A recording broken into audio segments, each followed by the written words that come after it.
Hi everyone, Danny here, and welcome to Spinelli Speaks and another Sunday night summary with Edward Rutherfurd's Sarum. We are past the halfway point, believe it or not. We are past the halfway point, and that, my friends, is very exciting. If you are coming to us today, you are going to be enjoying part 2 of chapter 8, the founding. So if you have missed anything prior to chapter 8, and then we had a part 1 of chapter 8, this is going to be part 2. Please feel free to jump down into the description. I have the full playlist there for you. I also have the playlist for London in case you're looking for some other Rutherfurd reads. I will be posting continuously through until we're done with our novel every Sunday night at 6 p.m. So make sure you hit that subscribe button as well as the notification bell so you don't miss a thing. Comment below. I love to chat about the books. So like I said, this is part 2 of chapter 8, the founding, and it's in this second section of previously we had old Sarum and now we have new Sarum. And I think in this new Sarum, as we saw in the part 1 section, is that the towns and the cities are really starting to be built up and having foundational buildings that are going to last for generations. Specifically in this chapter, we find out about the cathedral. And one of our main fictional characters is a stonemason who is part of that creation, and it's a vast amount of time that this chapter goes over. One of our main characters, the stonemason, Osmond the mason, he starts the chapter as a 13-year-old boy, and we see him all the way to the end of the chapter, and he's 80 years old and still kicking. So it is a very big amount of time. We saw previously in the last chapter that we were under the reign of King Henry III, and now in this chapter we see King Edward the Second, as well as King Edward King Edward the First and King Edward the Second. So both of the Edwards, 1 and 2. So there's quite a bit of time that passes. Like I said, the beginning of the chapter starts with 1244, and our part 2 section, where we're kind of discussing today, starts in the summer of like 1266 and wraps up in 1310. So like I said, a lot of time has passed in the chapter.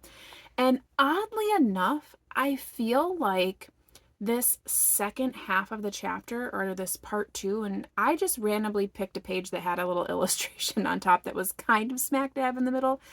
This second half was like drama, drama, drama. These fictional characters are so dramatic in their ongoings that it just was so like I couldn't stop listening because I couldn't believe what was happening, and I was trying to figure out like, oh, I wonder what could happen, I wonder if this will happen, and drama. It was all drama. So let's talk a little bit about that drama, and we'll kind of break it up within the characters. And really, I feel like there was kind of like 3.5 storylines that we were really following closely. A very significant storyline that started in the last part and continued into this part of the chapter was Osmond the Mason's storyline. He was a master mason building this cathedral, and when we first meet him, he's very humble and he's just a boy and he just really wants to be good at what he does. And as we see him grow, it's interesting because his storyline also has this like background noise of the 7 deadly sins. So we see how he falls victim to these sins throughout his timeline, and that's a very interesting way of reading the story. And in this particular part, we see that he ends up like lusting after this young girl, which I kind of briefly touched on in the last chapter because I wasn't, or the last chapter summary, because I wasn't quite sure what was going to happen. I was really worried. And I do believe that he was going to do what I thought he was going to do. But for some odd reason, this girl, she knew what she was doing. I'm not going to tell you everything, but he humiliated himself and made the whole entire town know exactly what kind of person he is. And I think it really shifted his personality. And from then on, I feel like we see a very different Osmond as he ages, which is unfortunate because I missed the old Osmond when he was young. And I think we see that in people, regularly. I mean, as you grow, you learn, and certain things may happen, traumas could happen, and they cause your personality to shift a little bit. We definitely see that with this character. But it was nice to follow him because you got the inside track of what it was like to be in that inner circle of Masons building this cathedral, what went into the stonework, what went into the reliefs, what went into the actual arching. And this cathedral, as I did share a picture with you last week, it is very much alive and kicking, and you can visit it if you would like there in Salisbury. So as we followed his character, it was just, I really appreciated the pairing of his fictional story along with the real life building of this amazing cathedral. So I liked that side of his character. I did not like his little tete-a-tete with Christina. Let's talk a little bit about Christina, because she is such a character. And I feel like you could really mesh this idea or this theme that I discuss every once in a while, or pretty much every chapter, about the role of women within this character. And I say that because she was a lot different than most women that we see so far in the chapters, where she really used her sexuality to get what she wanted, which you don't see during this time. And not that I liked that, because I feel like she was a little malicious in a few areas. But she is another Mason's daughter, so she's not in any of the ancestral trees that we're following. She is a Mason's daughter, but she ends up marrying John Wilson.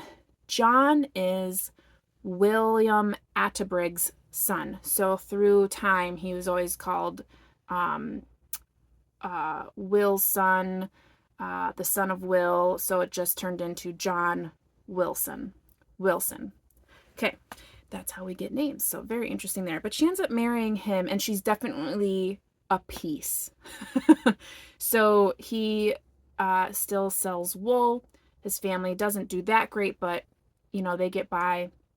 And she doesn't do any favors or do anything, bad.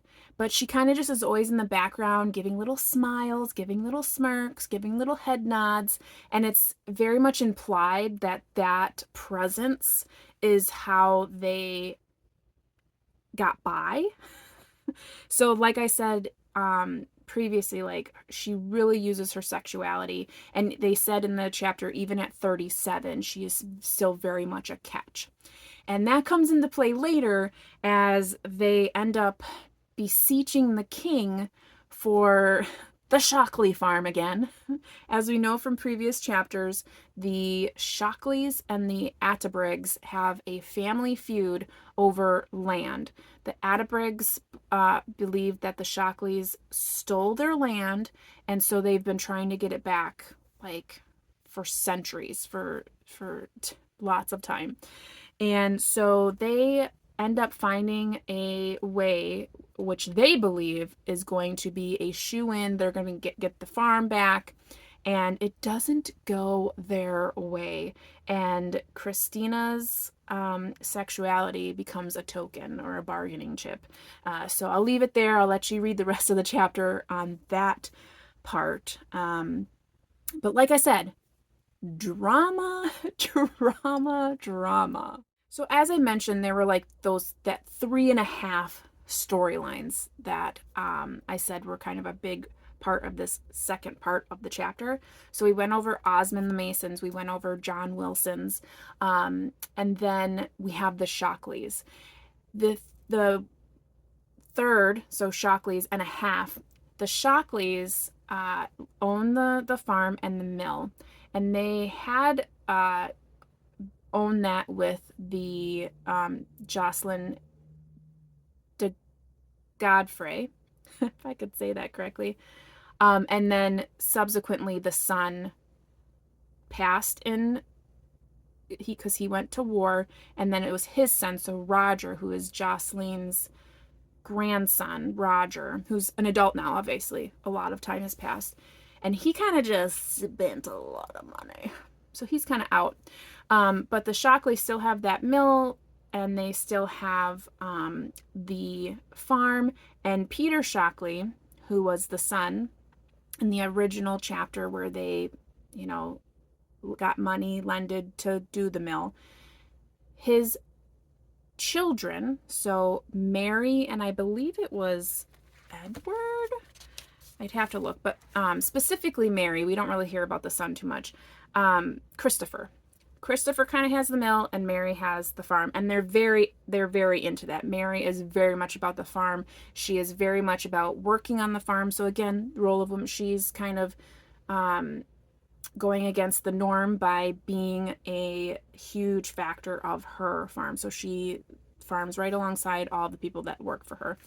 And she is very much against the infidel. So her interactions with Aaron, who ends up back in the chapter and really just at the end of a very unfortunate journey because of the amount of taxation and just terrible racism that the king brought forth against the Jewish community. And ultimately in the chapter, I believe in 1290, they were exiled from England. They were expelled. No more Jewish community. They were expelled from England. And so we see her interactions with Aaron, and it's very sad. Like, to me, it's very, very sad. And I know it's a product of its time, but it's like history continues to repeat itself, and it's pretty grotesque, I think. However, so we see again that historical piece of the way in which the king treats the Jewish community through the eyes of this Mary Shockley. And so the chapter itself, it's so interesting how Rutherfurd uses these fictional characters to not only give you historical information, but then give you like the human perspective of what it would feel like and look like at this time to the locals, to different classes of people. And even though it's sad and deplorable and the things that happen to certain characters are maddening, I do very much appreciate that it's in this consumable novel, essentially. So it's fiction, but it's giving historical information, which I think is great. So all that said, the chapter is very, very long. So as a whole, the entire chapter of chapter 8 is 125 pages. The portion that we just discussed is 55 pages.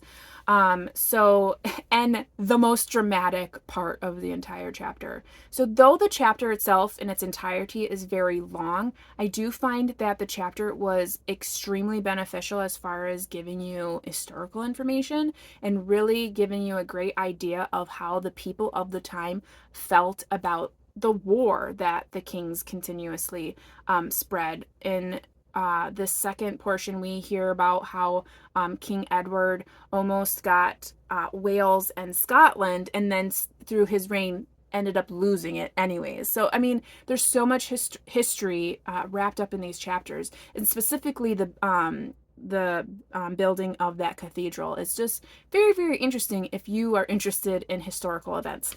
So that's the chapter. And I would be excited to see what is to come. I know the next couple chapters are like regular size chapters, so I do believe the next chapter is around 60 pages, and then we get a little bit of a break because we get like a 20-page chapter. I'm so excited about that. I can't even tell you. But until then, you know, obviously if you've missed any or you want to go back or you want to check out the London series, check the playlist. These are happening every Sunday at 6, so you know where to find me. And until then, I hope you're all reading something fantastic. If it isn't jumping into this bad boy, I hope it's something equally as fantastic. Take care. Stay safe. And as always, you know how it goes. Happy reading. Bye.